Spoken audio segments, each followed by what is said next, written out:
I sat willing myself to remember to breathe and not to cry. I looked around and noticed something was off. People in the waiting room were rocking, tapping their feet and fingers and making loud outbursts, and naturally I told myself that those people were way worse off than me. I got to thinking that maybe I was in the wrong place. Everything about this doctor's office was dusty. I wondered if I looked dusty too. I can't remember my first therapist's name. I believe it was Julie. She was a young white girl, real laid back. She painted her nails during my appointment. I entered her office for the first time. I noticed that the office was bright and airy. She introduced herself and asked me to come in and have a seat. She got right to the point. "So why do you think you're here?" she asked, looking casually at me. "To fix me," I replied. "What do you think needs fixing?" she asked. "Me, I'm broken from a lack of mother's love," I responded.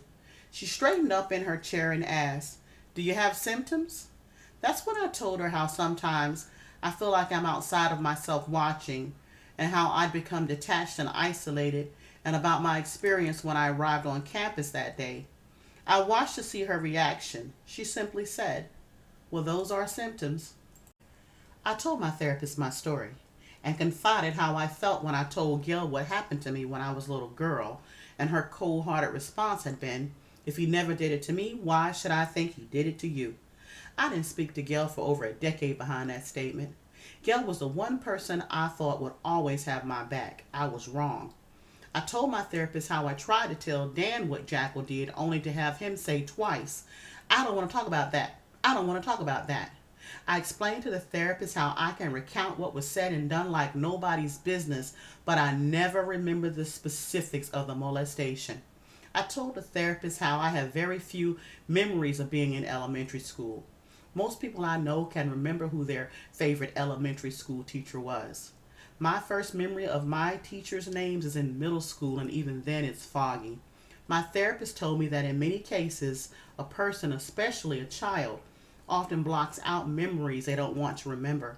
I told my therapist how when my girlfriends and I got together and talked about our first sexual experience, they all talked about how painful it was and how they bled.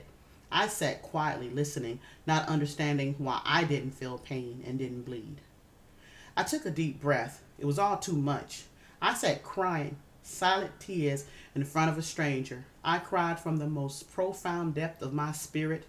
The deeper we delved into my story, the more she'd tell me.